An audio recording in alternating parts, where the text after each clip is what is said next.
A origem dos gregos. Não existe outra cultura antiga como a dos gregos. Seu estilo e arquitetura distintos são facilmente lembrados pela maioria das pessoas hoje, apesar de terem mais de 2000 anos de idade.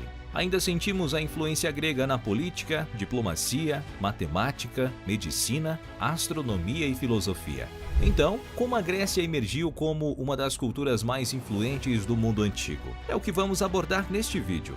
Já deixa o seu like, inscreva-se no canal e sem mais delongas, bora! Os gregos nunca se referiram a si mesmos como gregos e os romanos, inicialmente, se referiam à terra de Graecos. Os nativos gregos se chamavam helenos, vivendo na região de Elas. Os gregos nos fornecem uma lenda sobre sua própria criação como os helenos. Helen era um filho mítico de Deucalião e Pirra, os únicos sobreviventes de um dilúvio, semelhante à história bíblica de Noé. Helen era considerado o patriarca da cultura helênica e o ancestral de todo o seu povo. Seus filhos e netos fundaram as tribos principais da Grécia: Eolo, Dórico, Aqueu e Jônico. As irmãs de Helen eram Pandora e Tia, ambas grávidas de Zeus. Pandora deu à luz Graecos dos Gracianos. Tia deu à luz a Magdenos, dos Maquedones, mais tarde chamados de Macedônios. As tribos gregas foram as primeiras a colonizar o sul da Itália, daí o motivo pelo qual os romanos usavam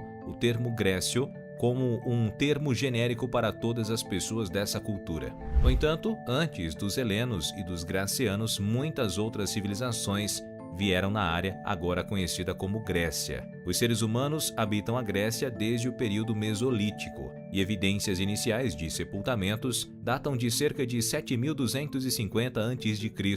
Durante o período Neolítico, as pessoas na região produziam alimentos, construíam cabanas e usavam barcos. Fortificações datadas de 3000 a.C. foram descobertas. Uma civilização conhecida como os minoicos floresceu na ilha de Creta de 3000 a 1100 a.C.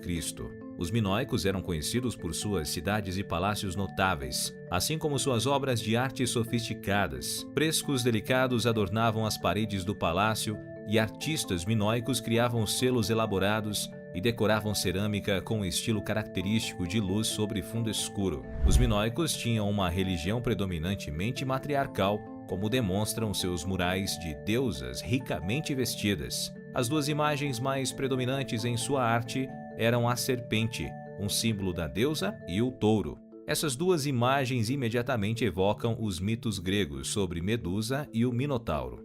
O Minotauro, inclusive, sendo mantido em Creta pelo rei Minos, na lenda grega. Considerando que a cultura grega só se formaria centenas de anos depois, podemos ver o impacto dos minoicos na região. A cultura palaciana minoica foi destruída por invasores do continente por volta do meio do século XV a.C. As duas culturas se fundiram até 1100 a.C., quando o poder econômico dos minoicos desapareceu quase que completamente. No final da Idade do Bronze, o continente grego estava habitado pelos micênicos. Esses gregos micênicos refletiam muito da cultura minoica e eram relativamente avançados em engenharia, arquitetura, infraestrutura, militar e escrita. Seu sistema de escrita simbólica, chamada Linear B, nos fornece os primeiros registros escritos desta área, e a partir dele sabemos que muitas divindades veneradas na Grécia Antiga vieram dessa civilização. A economia micênica dependia do comércio em uma ampla área do Mediterrâneo. Por volta de 1200 a.C., a civilização micênica começou a entrar em colapso. Ninguém sabe ao certo a causa desse colapso, mas historiadores suspeitam que possa ter sido devido a desastres ambientais, mudanças climáticas ou uma invasão dos misteriosos povos do mar que também atacaram o Egito por volta dessa época. Seja qual for o motivo, a civilização na Grécia passou por um período de declínio. Houve instabilidade política e dificuldades econômicas, o que levou a fome e revoltas. Reinos foram derrubados e as relações comerciais se romperam à medida que a população da Grécia diminuiu pela metade. O uso da língua escrita cessou completamente, o que significa que a única informação que temos desse período vem de artefatos arqueológicos. A cerâmica desse período apresenta desenhos notavelmente menos complexos do que anteriormente, o que sugere uma perda de conhecimento e habilidade. A sociedade grega se fragmentou e as pessoas começaram a desenvolver culturas individuais isoladas uma das outras. Esse isolamento foi promovido pelo número de ilhas e pela paisagem montanhosa no interior. Devido às fronteiras naturais da Grécia, que incluíam mares e montanhas, cada vila estava praticamente isolada da próxima. Talvez seja por isso que a Grécia Antiga se desenvolveu em cidades-estado individuais em vez de um país unificado.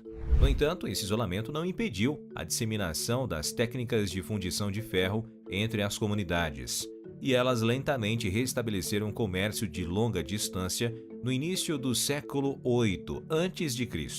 A cerâmica começou a exibir desenhos mais detalhados novamente nessa época, e a Grécia começou a sair da escuridão para um período de iluminação.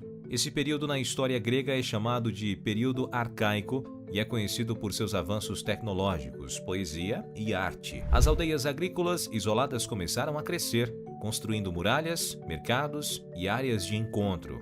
À medida que as comunidades cresceram, desenvolveram estruturas sociais de governo e leis constitucionais, as cidades se tornaram conhecidas como cidades-estado ou polis e definiram a política grega por centenas de anos. Como o sistema de escrita micênico havia se perdido, os gregos desenvolveram seu próprio alfabeto com base no alfabeto fenício. A primeira evidência do alfabeto grego vem de inscrições encontradas em cerâmica por volta do meio do século VIII a.C. Cada uma das polis desenvolvidas adotava a proteção de um deus ou deusa específico. Atenas tinha Atena como protetora, Olímpia escolheu Zeus, Corinto tinha a Poseidon. Embora todas as polis compartilhassem uma língua comum, religião e costumes, cada uma delas era diferente. Uma semelhança que percorria todas as polis era que eram predominantemente agrícolas em vez de ter uma economia baseada no comércio. A maioria das polis era governada por aristocratas ricos, que monopolizavam as melhores terras e o poder político. Como a terra estava em alta demanda, as famílias muitas vezes viajavam das polis em que nasceram para áreas menos densamente povoadas. Entre 750 e 600 a.C., colônias gregas começaram a ser estabelecidas em todo o Mediterrâneo. Cada uma dessas novas colônias criou sua própria polis independente e autossuficiente. Eventualmente, os gregos começaram a comercializar bens como cerâmica, vinho, tecidos e metalurgia. Esse novo comércio enriqueceu alguns cidadãos o suficiente para desafiar os aristocratas que governavam as polis e até mesmo liderar tomadas de poder hostis em alguns casos. Muitos desses novos governantes eram tão tirânicos quanto seus antecessores, mas alguns eram progressistas e se tornaram líderes decentes. Feidon de Argos, por exemplo, estabeleceu um sistema reconhecido de pesos e medidas durante seu governo, de 710 a 670 a.C. No entanto, esses tiranos não governaram por muito tempo. Em breve, os gregos encontraram uma maneira única de atribuir o poder, ao contrário de qualquer outra parte do mundo.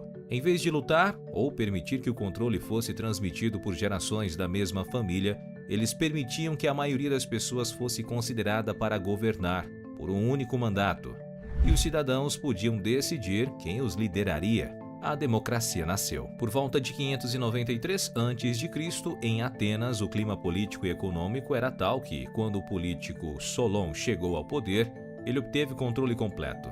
Ele se dedicou a resolver os problemas políticos da cidade, projetando decretos que eram então inscritos em placas de madeira e exibidos para que todos os cidadãos lessem. Sua primeira reforma foi abolir todas as leis, exceto as relacionadas a homicídios.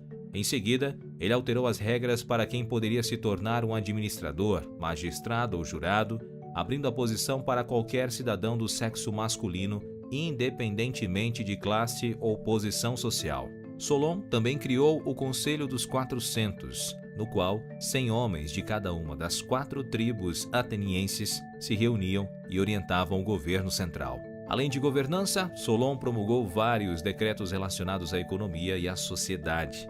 Ele ordenou que, se os pais não encontrassem trabalho adequado para seus filhos, não teriam obrigação de sustentar os pais na velhice. Solon também queria atrair artesãos e comerciantes para Atenas e ofereceu cidadania para aqueles que se estabelecessem em Atenas com suas famílias. Ele aprovou muitas reformas que melhoraram a vida em Atenas, incluindo restrições à escravidão e a libertação de todos os cidadãos atenienses de qualquer forma de escravidão. Depois de ver o quão eficazes eram suas leis, ele deixou Atenas para viajar pelo Mediterrâneo Oriental. Infelizmente, na sua ausência, seu sistema se desfez. Alguns funcionários eleitos se recusaram a abrir mão de seus cargos após um único mandato, e após algum tempo, um parente de Solon, chamado Peisistrato, tomou o poder e governou como um tirano. Após a morte de Peisistrato, seu filho Hípias continuou o legado de seu pai. Hípias impôs pesados impostos sobre os cidadãos de Atenas e executou um grande número deles. Eventualmente, ele foi deposto com a ajuda do exército espartano em 510 a.C. E a democracia retornou a Atenas. Atenas não foi a única cidade-estado a adotar a democracia, mas é a mais famosa e bem compreendida.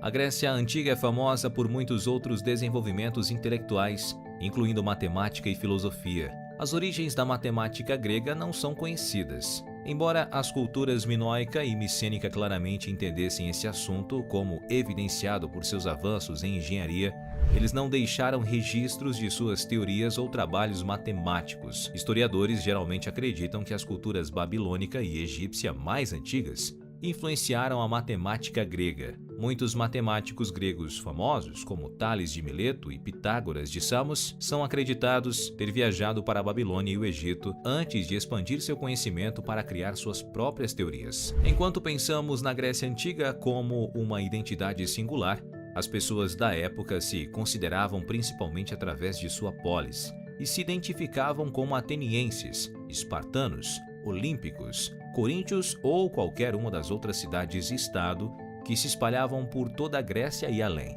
Mesmo que os gregos tivessem diplomacia e democracia, isso não os impediu de travar guerras entre si, formar e romper alianças conforme lhes conviesse.